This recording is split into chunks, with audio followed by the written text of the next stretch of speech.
నమస్కారం. ఓం గం గణపతి నమ. ఓం శ్రీమాత్రే నమ. సర్వమంగళ మాంగళ్యే శివే సర్వార్థసాధికే శరణ్యే త్రయంబకే దేవి నారాయణి నమోస్తుతే. ధను రాశి వారికి వృషభ రాశిలో సంచరిస్తున్న గురు ఫలితాలు ఎలా ఉంటాయి ఇప్పుడు తెలుసుకుందాం. రేపు మే 1వ తేదీ మనకి గురు వృషభ రాశిలోకి బుధవారం అష్టమ తిథి రోజు గురు సంచారం జరగడం జరుగుతుంది. అలాగే బుధవారం శుక్రహోరలో గురువు వృషభ రాశిలోకి ఎంటర్ అవుతాడనమాట. సో ఈ గురువు మనకి ధను రాశి వారికి ఎలాంటి ఫలితాలు ఇస్తారో తెలుసుకున్నప్పుడైతే గురువు ఏమవుతాడు ఈ ధను రాశికి అయితే గురువు తన సొంత రాశ్యాధిపతి అవుతాడు.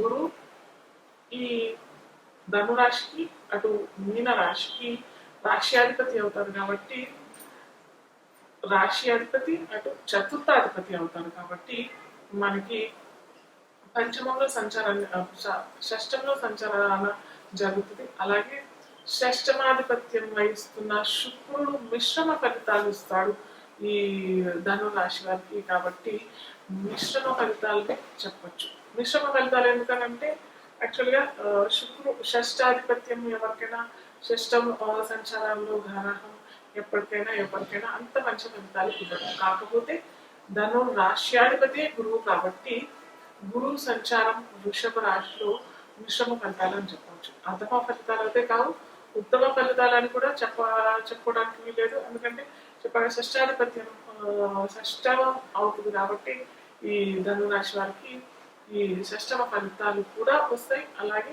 రాశ్యాధిపతి అవుతాడు కాబట్టి అటు కొన్ని మంచి ఫలితాలు, కొన్ని చెడు ఫలితాలు అంటే షష్టాధిపత్యం అని అంటే మనకి రుణ రోగ శత్రువులు మనకి షష్టం వహిస్తాయి కాబట్టి ఆ షష్టమ ఫలితాలు కూడా మనకి గురువు ఇస్తాడు. సో ఇన్ జనరల్గా ఈ ధను రాశి మీన రాశి కాలపురుషాంగంలో 9వ రాశి అవుతుంది కాబట్టి 9వ రాశి అంటే ఉన్నత ఉద్యోగము, ఉన్నత పదవి, ఉన్నత విద్య అనేవి అన్ని కారకత్వాలు. అలాగే గురువు స్థానం, తండ్రి స్థానం కూడా మనకి ఈ ధను రాశి అవుతుంది.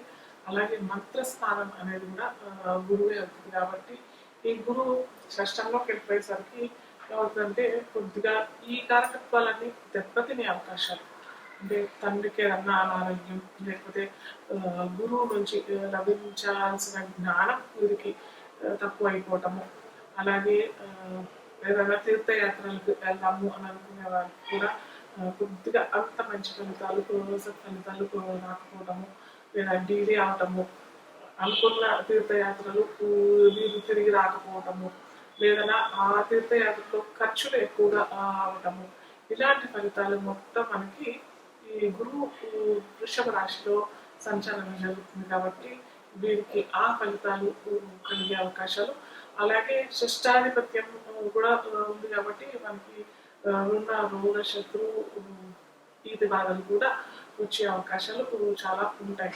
కాకపోతే గురువు ధనానికి సంపాదకు కూడా కాకూడదు కాబట్టి లోన్స్ విషయాల్లో మటుకు వీరికి తొందరగానే లోన్స్ వచ్చే అవకాశాలు, లేదా లోన్స్ తీర్చే అవకాశం కూడా చాలా చక్కగా వస్తుంది అన్నమాట.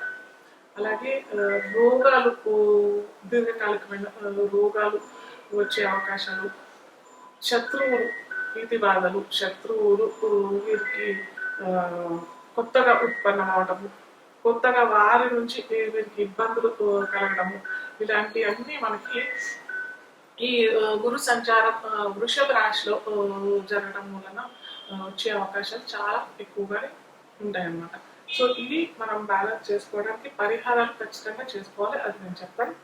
సో వృషభ రాశి నుంచి వృశ్చిక రాశిని చూస్తాడు, అలాగే కన్యా రాశిని చూస్తాడు, అలాగే మకర రాశి చూస్తాడు. కాబట్టి ఈ ధను రాశి వారికి కన్యా దర్శనం అవుతుంది, అలాగే వృశ్చికం వ్యయం అవుతుంది, అలాగే మకరం వీరికి ద్వితీయ రాశి అవుతుంది. కాబట్టి కన్యా వీరికి ఉద్యోగం, అటు ఉద్యోగ ప్రాప్తి లేదా దూర ప్రాంతాల్లో వీరికి ఉద్యోగం లభించడం, లేదా ఉద్యోగ ప్రమోషన్లో కొద్దిగా డిలే జరగటము, లేదా వీరు అనుకున్న హైక్ శాలరీ వీరికి రాకపోవటము, లేదా కొద్దిగా అసంతృప్తికరమైన వాతావరణం ఉద్యోగంలో జరిగే అవకాశాలు ఈ సంవత్సరం వీరికి వచ్చే అవకాశాలు చాలా ఎక్కువగానే ఉంటాయి అన్నమాట. అంటే ఉద్యోగంలో, వృత్తి వ్యాపారంలో కొద్దిగా అసంతృప్తికరమైన జీవితం గడపాల్సిన అవసరం కొద్దిగా వీరికి అయితే ఉంటుంది. సో దానికి మనం బ్యాలెన్స్ చేసుకోవడానికి ఖచ్చితంగా పరిహారాలు చేసుకుంటే మటుకు చక్కటి ఫలితాలు వస్తాయి. సో అలాగే వ్యయం కూడా చూస్తున్నాం కాబట్టి అనుకోని ఖర్చులు, హాస్పిటలైజేషన్, అన్ఎక్స్పెక్టెడ్ లాసెస్ అన్నారు కదా, అవి కూడా అయ్యే అవకాశాలు. అలాగే మకరాన్ని కూడా చూస్తున్నాడు కాబట్టి అన్ఎక్స్పెక్టెడ్గా వీరికి లబ్ధి పొందడం, ధనం ఇప్పుడు అనుకోని మనం ఏదో ఒకటి ఎక్కడో ఇన్వెస్ట్ చేస్తాం మర్చిపోతాం. ఆ సంపద, ఆ డబ్బులు, లేదా ఎవరికో ఇస్తాం డబ్బులు, వారు ఇస్తారో ఎవరో అని చూసి ఆశను కూడా వదిలేసుకుంటాం.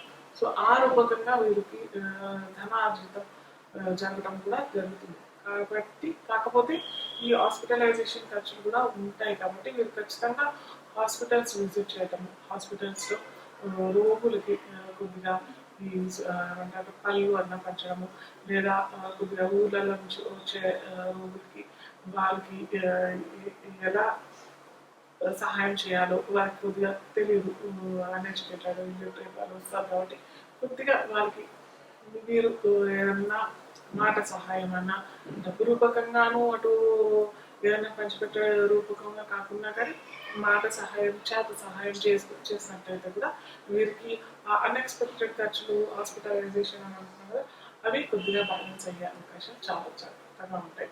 సో అలాగే మీరు చేసుకోవాల్సిన పరిహారాలు ఏంటంటే ఖచ్చితంగా గురువారాలు, శుక్రవారాలు ఖచ్చితంగా మీరు అన్నదానం అన్నా చేసుకోవాలి. ఎందుకంటే షష్టం అవుతుంది కదా, షష్టం వీరికి కాలపురుషాంగంలో ద్వితీయ రాశి అవుతుంది కాబట్టి ధర్మక్షేత్రాలు అంటే గుళ్ళు గోపురాలు అక్కడ మీరు అన్నదానం అంటే పెద్ద పెద్దగా అన్నం చేయలేము అని అంటే పులిహోర దానం చేసుకోవచ్చు. ఎందుకంటే పులుపుకి కారకుడు కూడా శుక్రుడే కాబట్టి అటు పులిహోర దానము, లేదా పళ్ళు, అది శుక్రవారం చేసుకుంటే చాలా చక్కటి ఫలితాలు వస్తాయి.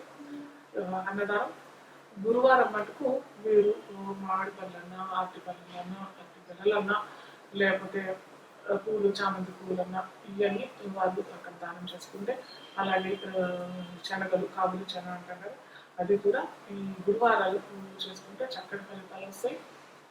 అన్ఎక్స్పెక్టెడ్ లాసెస్ రాకుండా ఉండటానికి ఖచ్చితంగా మహాలక్ష్మి ఆరాధన శుక్రవారాలు చేసుకోవాలి. చక్కగా మహాలక్ష్మి అష్టకం చదువుకోండి, లేదా శ్రీ సూక్తం చదువుకోండి, కనకదార స్తోత్రం చదువుకోండి. మనకి ఈ అన్ఎక్స్పెక్టెడ్ లాసెస్ కాకుండా ధనం నిరాటంకంగా రావడానికి ఆస్కారం ఉంటుంది. కనకదార స్తోత్రం, లేదా మహాలక్ష్మి అష్టకం, లేదా శ్రీ సూక్తం, వీటిలో ఏదైనా రోజువారీగా రోజు చదువుకుంటేనే చక్కటి ఫలితాలు వస్తాయి. మెయిన్గా అయితే ధనం గురించి. అలాగే రుణ, రోగ, వీటి బాధలను అంటారు కదా, ఇవేమి రాకుండా ఉండడానికి ఈ పసుపచ్చ వస్తువులు, వస్త్రాలు, పళ్ళు, పువ్వులు ఇవన్నీ కూడా గురువారం చేసుకుంటే చాలా చక్కగా వస్తాయి. ఇది గురు ధను రాశి వారికి గురు సంచార ఫలితాలు, వృషభ రాశి సంచార